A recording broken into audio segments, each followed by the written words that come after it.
Mesdames, Messieurs, bonsoir. À l'émission Le Touche à tout, ce soir, nous allons parler d'histoire, de généalogie, enfin, des choses du présent et du passé. Et pour nous en parler, j'ai deux personnes là qui sont qualifiées pour ça. J'ai le président de la Société de généalogie et d'histoire de la région de Thetford, Stéphane Garneau. Bonjour. Et j'ai à mes côtés également le directeur du Centre d'archives de Thetford, un autre Stéphane, Hamann. Bonjour. Bonjour. Bienvenue les deux Stéphane. Merci. Alors, vous travaillez tous les deux pas mal conjointement. Hein? On a déjà travaillé ensemble. Oui, quand quelqu'un a appelé pour m'aller parler à Stéphane, c'était pas évident. Oui. Est-ce que je peux parler à Stéphane? Oui, lequel? le Stéphane avec un E ou sans E? Oui, c'est ça. On va commencer par le Centre des archives. Est-ce qu'il est toujours situé au Cégep? Oui, on est situé au Cégep de Mais Thetford. vous êtes déménagé, je pense. Oui, en hein? 2015, on a eu un projet de réaménagement, de mise aux normes du centre d'archives. À ce moment-là, on a déménagé de corridor. Et à ce moment-là, c'est un projet quand même de 255 000 $. Puis le centre d'archives s'est mis aux normes avec un magasin, l'endroit où on conserve les archives avec température contrôlée, humidité contrôlée. Donc, c'était... Quand on dit mise aux normes, là, Oui, c'est ça, là, vraiment... pour contrôler les archives. Exactement. Mais quand on dit centre d'archives, vous faites quoi exactement? Est-ce que moi, si j'arrive avec des vieilles photos, là, puis je ne suis pas capable de les identifier, allez-vous les prendre? Bien sûr, bien sûr. Nous, notre mandat d'un centre d'archives, c'est d'abord l'acquisition de documents. Ensuite, c'est le traitement, c'est la conservation et enfin, la diffusion. À partir des documents qu'on a, on fait des activités de diffusion pour se faire connaître. On se fait connaître pour, en même temps, essayer d'aller chercher d'autres documents d'archives, parce que les gens, des fois, ont des documents puis ils ne savent pas quoi faire avec ça. Donc, ils ne savent pas qu'il y a un centre d'archives à Thetford où on peut ramasser les documents. Donc, qu'est-ce qu'on dit aux gens? Si vous avez des documents d'archives, peu importe, ça, des photos, du textuel, des cartes, des plans. Au lieu des jeter, appelez-nous. Au moins, vous les présentez. Puis oui, venez nous les montrer. Puis nous, on va vous dire là, si ça a une valeur historique ou pas. Mais en général, on est plutôt conservateur. Oui. Bien, moi, j'avais une boîte complète de documents qui racontait l'histoire du tournage d'un film qui a eu lieu fin des années 70-80 à Thetford. Et le film existe, ça s'appelle Thetford au milieu de notre vie. Et je dis ça à Patrick, qui travaille avec toi, collègue, Patrick oui. Hout. Et il m'a dit « Ouais, c'est parfait, je raccroche puis je m'en vais chez vous parce qu'il ne voulait pas prendre de chance. Il est arrivé chez nous, puis là, ma femme, elle venait juste de dépoussiérer la boîte. Puis je l'ai ouvert avec lui parce que là, je me souvenais plus qu'est-ce qu'il y avait dedans. La seule chose que je savais, c'était... Et j'ai même retrouvé la cassette bêta du film. Puis Patrick, il l'a converti. Capable de convertir, et là, moi, je l'ai dit à plusieurs, parce qu'il y a plusieurs personnes dans la ville de Thetford ou dans la région qui ont travaillé à ce film-là. Et je disais, ben là, si ça vous intéresse, là, allez au centre des archives. Et des fois, des gens ont des bobines de films, puis ils n'ont plus les appareils là, pour les lire. Vous autres, vous en avez. On s'organise pour les transférer là, en numérique. Là. Et on peut aller consulter. S'il y avait quelqu'un qui faisait une recherche sur... le secteur syndical qui a été très fort à un moment donné, là. Vous autres, vous avez les archives, hein, parce que il me semble qu'à un moment donné, Patrick me disait, ou c'est toi, vous avez la CSN vous a versé ses archives. Il y a plusieurs fonds de syndicats de la région, syndicats surtout dans les mines. Donc, quelqu'un qui voudrait faire l'historique, est-ce que vous autres, vous êtes ouverts, quelqu'un arrive chez vous, puis il peut... Généralement, on est ouvert du lundi au vendredi de 8h30 à midi, puis de 13h à 16h30. Mais depuis quelques années, on a aussi fait pour pouvoir continuer à être 2 personnes à temps plein au centre d'archives, bien, il faut faire des contrats aussi on a des contrats de gestion documentaire qu'on commence à faire dans les municipalités.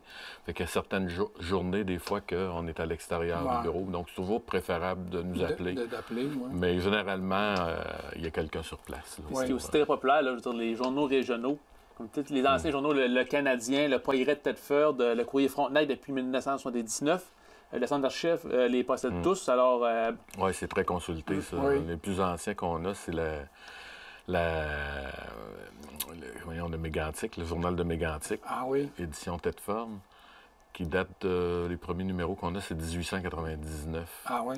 Sinon, en français, il y a le Canadien, le plus vieux, non, le mineur, qui date de 1914. Ouais. C'est ça. Et vous avez également, là, c'est dans des grands formats, de la Tribune, toutes les pages de la Tribune qui parlaient de la région de Thetford. Ça, c'est M. Ça doit être de 60 à 90, puis c'est Nelson qui les avait. C'est moi qui avais donné la permission d'aller vous les donner, parce que moi, quand je suis parti en 90 travailler à Sherbrooke, c'est Nelson qui avait ça dans son sol.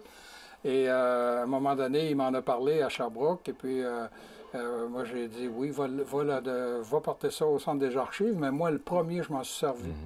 Le seul quotidien qu'un petit peu qu'on a détruit, c'est le Mégantic. Alors, si des fois, il y a des gens qui ont des copies du Mégantic chez eux, de M. Cléophas Adams, ben, ils savent pas quoi faire, ils peuvent venir les porter au centre d'archives.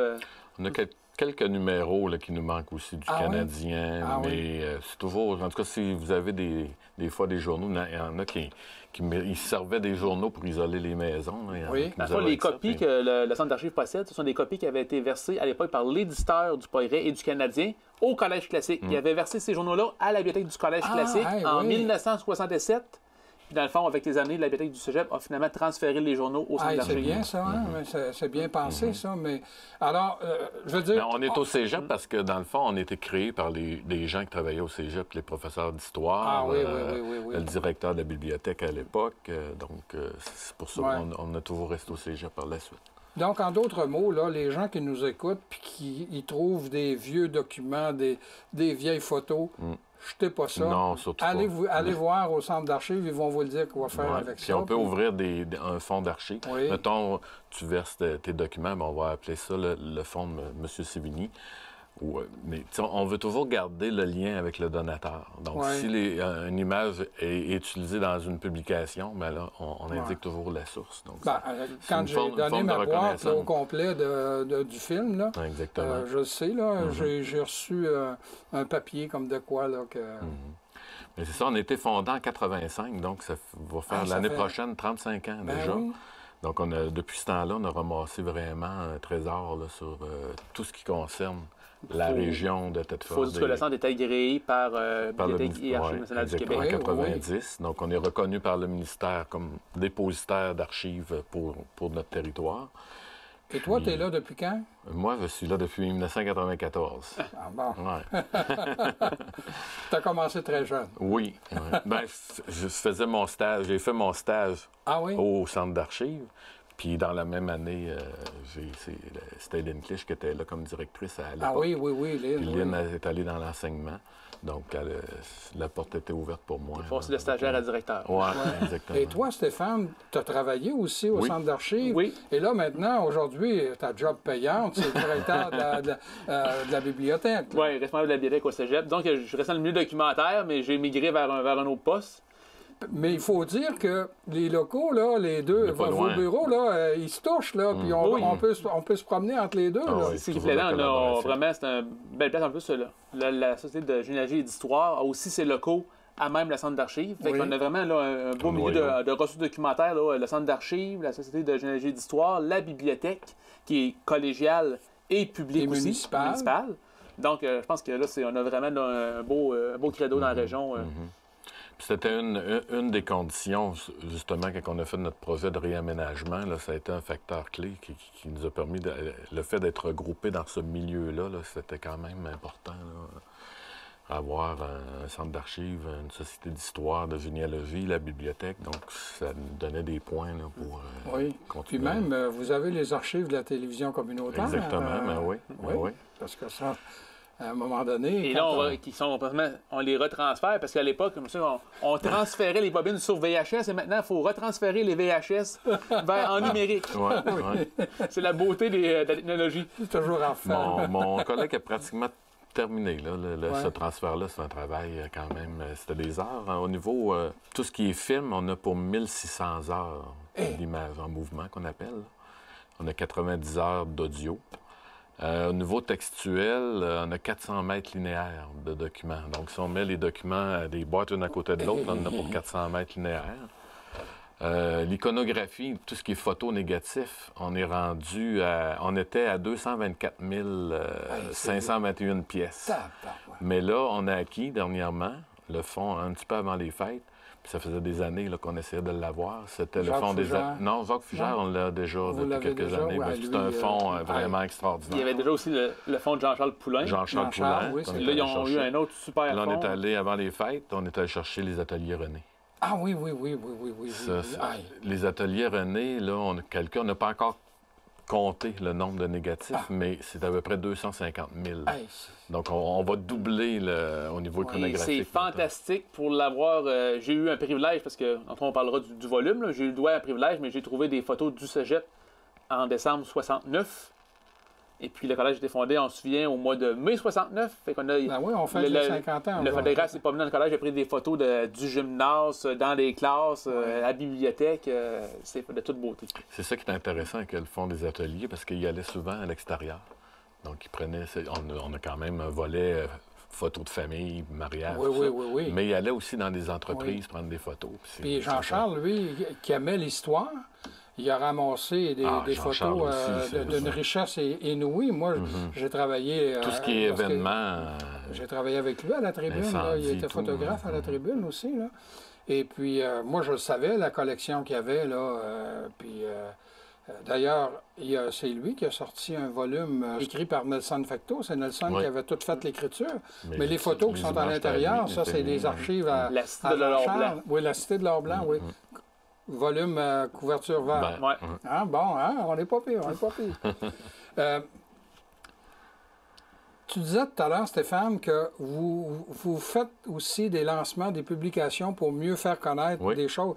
Il y en a plusieurs. Vous avez un bulletin, on ne peut pas dire mensuel, là, mais... Ça, c'est en collaboration avec la Société de généalogie qui s'appelle le Bercail. Le Bercail. Oui, bon, on peut quasiment dire que c'est un ouvrage conjoint avec la Société de généalogie. Ce que les gens savent peut-être moins, c'est que je suis aussi responsable de la bibliothèque. Fait que, dans le fond, ça me permet de jouer sur différentes plateformes. On a numérisé tous les bercails de 91 à 2015 sont maintenant rendus en ligne. Ah oui? Via le catalogue de la bibliothèque, il est possible de consulter beaucoup de publications qui ont été écrites et publiées par soit le Centre d'archives, la Société de généalogie et d'histoire, le musée.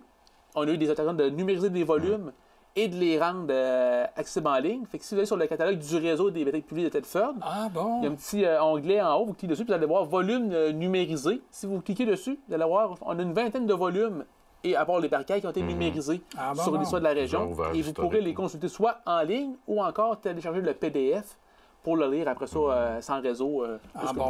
Moi, là, j'ai supervisé le bercail pour souligner le 40e anniversaire de la troupe de théâtre Les Cabotins. Puis c'était Mme Ghislaine Gervais qui m'avait parlé de ça. Je disais, capable de faire ça? Moi, je faisais ça comme journaliste à Sherbrooke. Alors, on avait sorti, lors du 40e, un bercail. Voyez-vous, l'été passé, on a sorti un numéro double sur ce qui s'appelait Histoire de jeu. On parlait de l'histoire des éditions des Jeux du Québec qui avaient lieu en 80 et en 2003, dans le but de le lancer pendant les Jeux du Québec l'été passé. Oui. Ben justement, je pense que là, on est au début du mois de mai, mais il y en a un lancement. Là. Tu vas en faire un, toi, Stéphane, dans quoi, le 25? Le 21 mai. Le 21 mai, sur les 50 ans pour les 50 ans du Cégep de Thetford.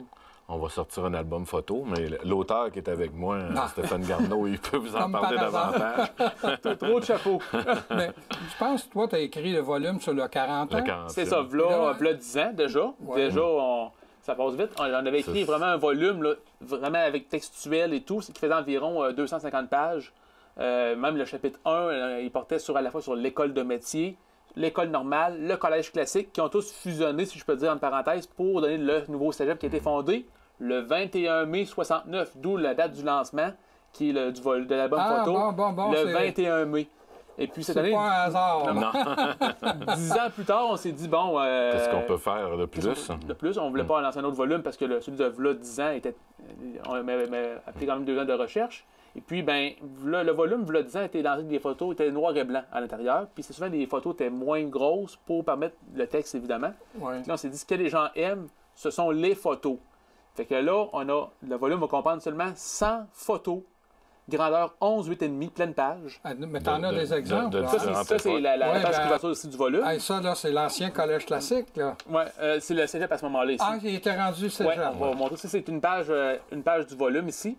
Ça, c'est le cégep en 1972. OK. Et puis, donc, on a 100 photos comme celle-ci dans le volume. 100 photos? Oui, 100 photos qui couvrent, dans le fond, qui va de 1969 à 2019. Là. La dernière photo dans le volume date du mois passé, lors de l'intercollégial de théâtre.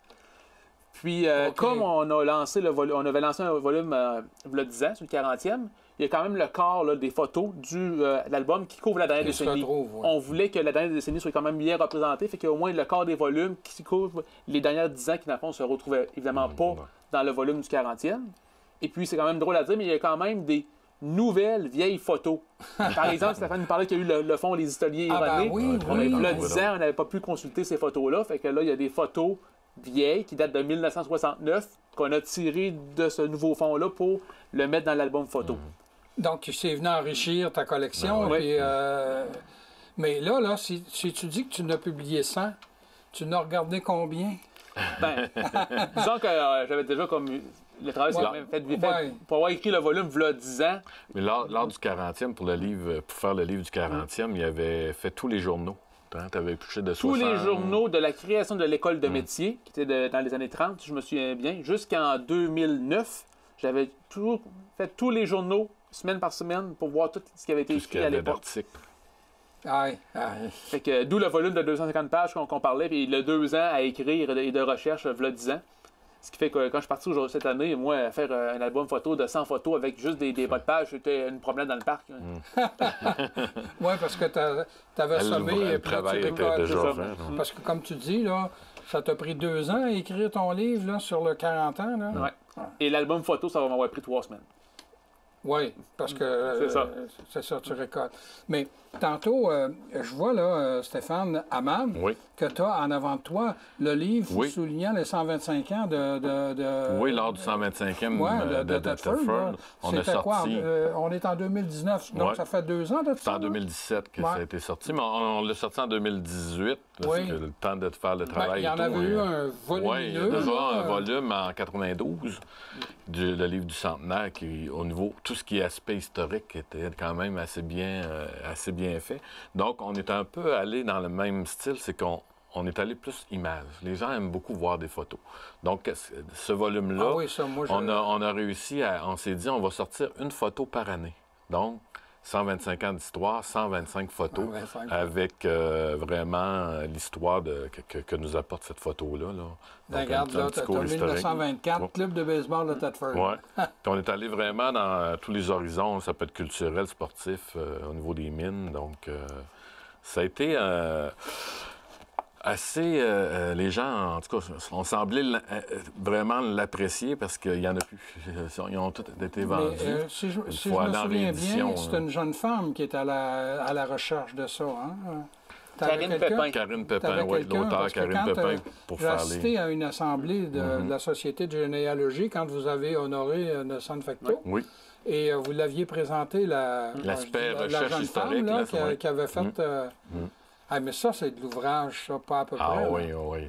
Elle a passé à travers toute notre banque iconographique. À ce moment-là, on avait à peu près 32 000 photos de décrits à l'ordinateur à la pièce. Le problème, pour avoir déjà fait un travail similaire, moi, j'avais déjà écrit centaines de choses sur les mines d'amiante, et moi, c'était un document d'archives par année découverte pour le 20e siècle, de 1900 à 2000. Puis... le plus dur, c'est de trouver un document par année. Parce qu'au début, ça va bien. Il y a des années que, 49, 75, c'est sûr que c'est évident. Mais il y a des années qu'à un moment donné, ça commence de plus en plus difficile. Là, des fois, on a une année qu'on aurait 4 événements qu'on pourrait raconter, mais il faut en choisir une. C'est ça mais il y a d'autres années qu'on se creuse la tête pour trouver... Oui, il y a ça. Mais... Puis on avait fait aussi en même temps, lorsqu'on a préparé ça, on a fait une exposition à la Station des Arts. Oui, qui reprenait aussi des photos. Là, oui. Mais, je veux dire, dans la région, là, il y en a beaucoup de personnes qui sont férues d'histoire. Prenons François Gamache. Ah oui. Hein? François fait partie de notre conseil d'administration. Mais François, là, quand il a fait son exposition des costumes et tout ça, là, Hey, tu rentrais dans ça, c'était extraordinaire. Moi, j'ai eu le plaisir de participer à ça au lancement, avec le costume du Père Noël de Snowjet. Fallait le faire, en bleu. En bleu, le costume bleu. Mais on parlait tantôt de Jean-Charles Poulain. Jean-Charles Poulain n'avait pas une formation d'histoire, mais c'est un féru d'histoire. Il collectionnait il y avait une collection de photos, lui, qui sort de l'ordinaire. Ah oui. Et c'est vous autres qui l'avez hérité, tant mieux. Hein? Ah oui, il a laissé parce qu'il ne faut pas que ça se perde, ça. Non, mais ce qui est le fun, c'est ça, c'est le centre qui l'a hérité, mais dans le fond, c'est toute la collectivité, parce que tous les gens peuvent venir au centre consulter les photos. Parce qu'on rappelle, la consultation chez nous, c'est toujours gratuit. C'est gratuit. C'est vraiment si gratuit. Si on demande un document, ben là, à ce moment-là, s'il y a un document pour des fins personnelles, c'est juste des frais de numérisation, le minimum. Là, mais la consultation est gratuite. Oui. Et ça, là, c'est notre mémoire collective, ça, là. Alors, vous autres, vous représentez la mémoire collective. Moi, je trouve ça extraordinaire de voir qu'on a pris conscience de l'importance de savoir qui on est pour savoir où on va. Mais on parle de l'importance, on dit qu'on a pris conscience. C'est juste dommage, je trouve, des fois, que le gouvernement ne reconnaisse pas toujours et qu'on coupe année après année où on ne veut pas subventionner davantage des centres d'archives aguerris. D'ailleurs, celui de la Beauce qui a dû fermer faute de financement. Et puis, les archives ont de la valeur aussi, du fait quand ils sont dans les régions. Si on prend nos archives et on les envoie à Québec. Moi, je prends l'exemple. Moi, je n'irai pas les consulter. J'ai écrit un volume sur la bibliothèque du Collège classique. Et puis, comme le Collège classique de Thetford était géré par les prêtres à l'époque, quand ils ont formé le Collège classique, les archives se sont ramassées à l'Archidiocèse de Québec. J'ai dû donc m'en aller à Québec pour consulter les archives du Collège classique de Thetford. C'est ça. C'est enlever de la valeur. C'est la même chose. Si demain matin, le centre d'archives devait fermer parce que le gouvernement ne subventionne pas davantage, les archives pendant le chemin de Québec, et là... C'est ça.